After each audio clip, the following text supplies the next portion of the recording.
Welcome to the Night Shift Court podcast. I'm Pidge. And I'm Mowen. We are two shift-working fantasy book lovers and love nothing more than leaving reality behind for a bookish adventure. Join us as we go under the mountain to discuss our favourite fantasy fiction tales and the authors behind them. Come with us to explore the stories, one shift at a time.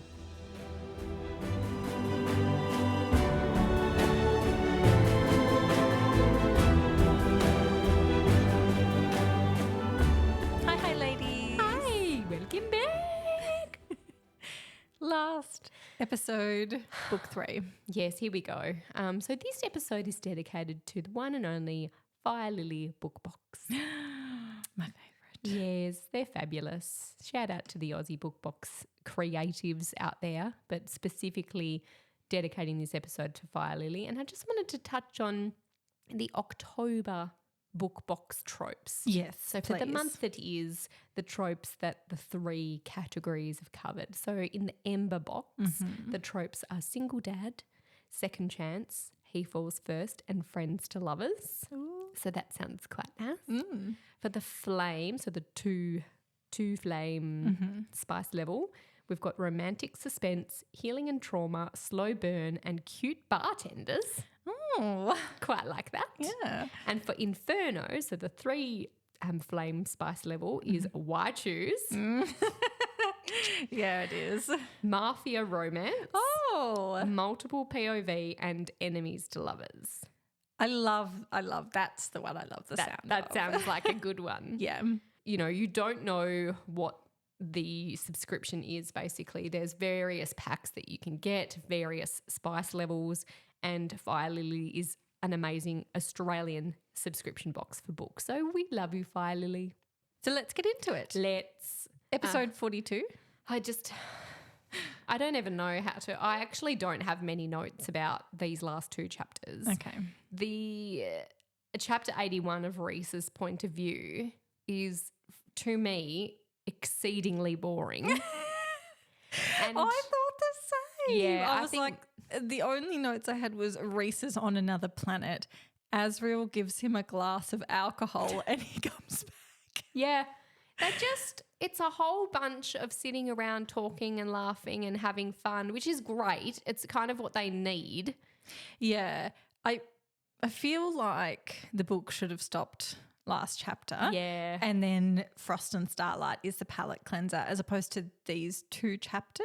Trying to cleanse the palate after the war. Yeah. Like there's some mushy, love going on in terms of that he's like zoning out in the kitchen and they're all like laughing in the living room and he never thought he would hear them laugh again. And I was like, yeah, okay, Yeah. but cool. But I don't really need to know this. I feel like we know how Rhys would react after the war based on the fact that we've done so much with his character. Exactly. That I don't need to actually read it. I already know that he Yeah. wouldn't really be believing that it's real. Yeah. To me, this whole POV was completely unnecessary. Agree. And I know what she was trying to do is obviously give us some security back to Rhys's character after his death. But his death was so short-lived, I felt like it was completely unnecessary. So that's all I've got to say about chapter 81. Yeah. And to be fair, I don't have a huge amount for chapter 82 either. Neither do I, but Feyre goes to find Rhys on the roof. It's always on the roof, isn't it? And she's in some red lacy unmentionables. Yes. And I did think that was cute. it is cute. So like they once joked about him buying them for her and blah, Yeah. blah, blah, whatever. So she's wearing them. Did you find it a bit creepy that she was like, the shop ladies gave it to me for free? Yeah. It's one of those things is like, if you get shouted a coffee, it's okay. Yeah. But if you get shouted lingerie, it's a bit, how's your father? I think it's okay if it's your husband or partner. But like if I brought you lingerie, it would be weird, wouldn't it? Yes. Although Like you're you weird about did- gifts anyway. You did just give me parsley in order to make me fertile. Bit of background. Yeah, look, very, very deep in the IVF trenches over here. Yes. So we're going on a journey. Well, sorry. Mowen is going on a journey and I am coming along for the ride. of her fertility. Yes. And I'm deep within the storyline. And last episode I did ask for your old wives' tale recommendations, and that was just general wives' tales I wanted to hear about, but these ones in particular, I heard an old wives' tale that if you gift somebody parsley, they'll get pregnant. And honestly, I'm doing my part. Everything of your I'm not part. the Elaine in this story. I am the Nesta in Mowen/Feyre's fertility story. Yeah. And I'm being an active participant. And so I brought you parsley and I made my pineapple recommendation, which I wonder if anyone else has heard about pineapple and fertility. Yes. So my instructions are to keep my parsley alive First. yes, and eat a whole pineapple after my next IVF insemination. Yeah, you won't be able to feel your mouth and that's okay. Yeah, look, I've been there before. Yeah. I too have eaten an entire pineapple before and it did nothing, No. but I have good vibes for you. You're for fertile the as pineapple. fuck though, so I know. honestly, my backup plan is your uterus. Oh God, I'm not going to say what I was going to say. Stand down. Right, okay. back to Agatha. Yeah, so they're She's on the roof. wearing lingerie. She is. Which you need not. Lingerie at the IVF office is inappropriate. Wildly inappropriate. So Rhys tells Feyre that he heard her in death and it made him hold on. Yeah, yes. Yeah. Just like, yeah, okay. Yeah, Like, lovely. it's like being so the last few books have been like the exciting part of the relationship. Yeah. And now they're married and they have to look at every little thing. Yes. My husband's probably like, oh, yep, that's quite right. Yeah.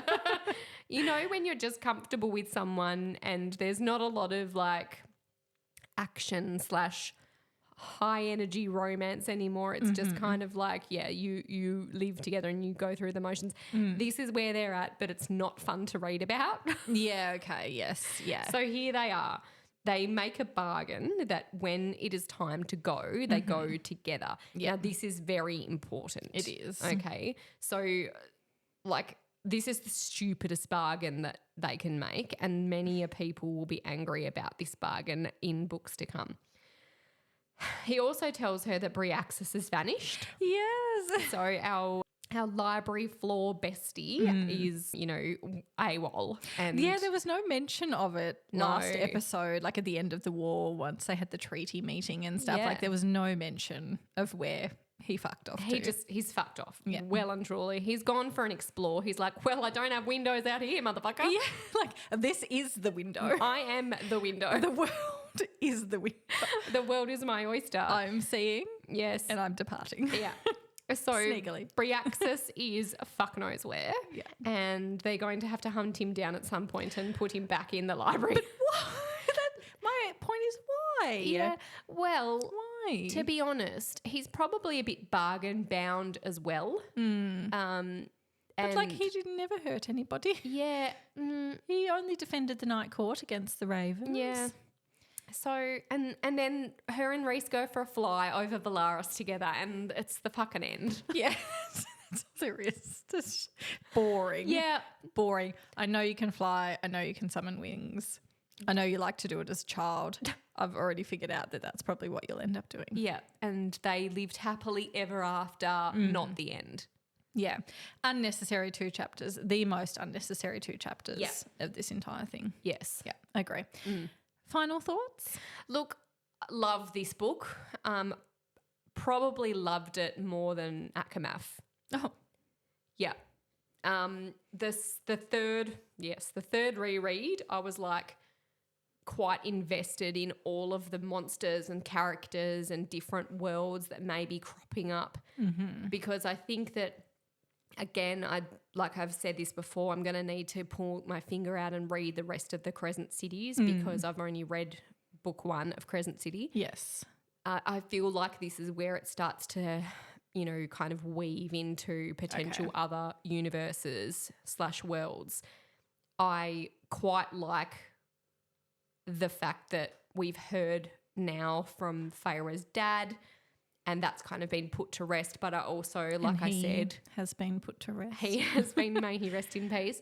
But I do feel like that foreshadows Feyre's mum, and I think there is definitely something there. And if there's not, I will eat my hat, because that will be the most disappointing letdown in my book reading career. Yeah. So overall, like, I give it an 8 out of 10. I love the continuation. There's very little that I don't like. The last 2 chapters, I think, really brought it down. Yeah.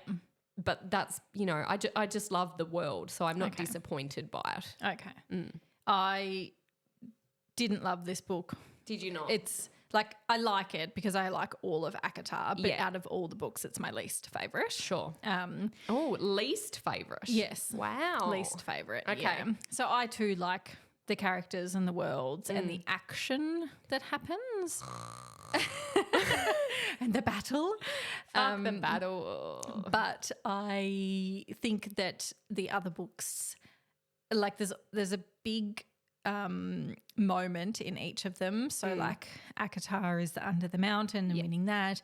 And then Mist and Fury is their relationship and their mating. This one's the battle. Yes. For me, it's the most boring so far, if that makes sense, out of those situations. Still good, but my least favourite out of them so far. Sure. So that's where I'm at. Okay. The book also leaves me with many more questions than answers. Yes. So what is the light seed that comes from the High Lords? Yes. Last episode we talked about how they tried to explain it to Feyre and they didn't actually provide any information around what it actually is. What did Mr. Archeron trade for Vassa? Yep. What's going to happen next to Durian? Yes. Where is Bryaxis? Yes. What power does Emran have now? Yes. What happened to the rest of the king's body? He can be brought back, you know. Yes. Where are the human queens and their armies? Yes. Why didn't they show up? Yes.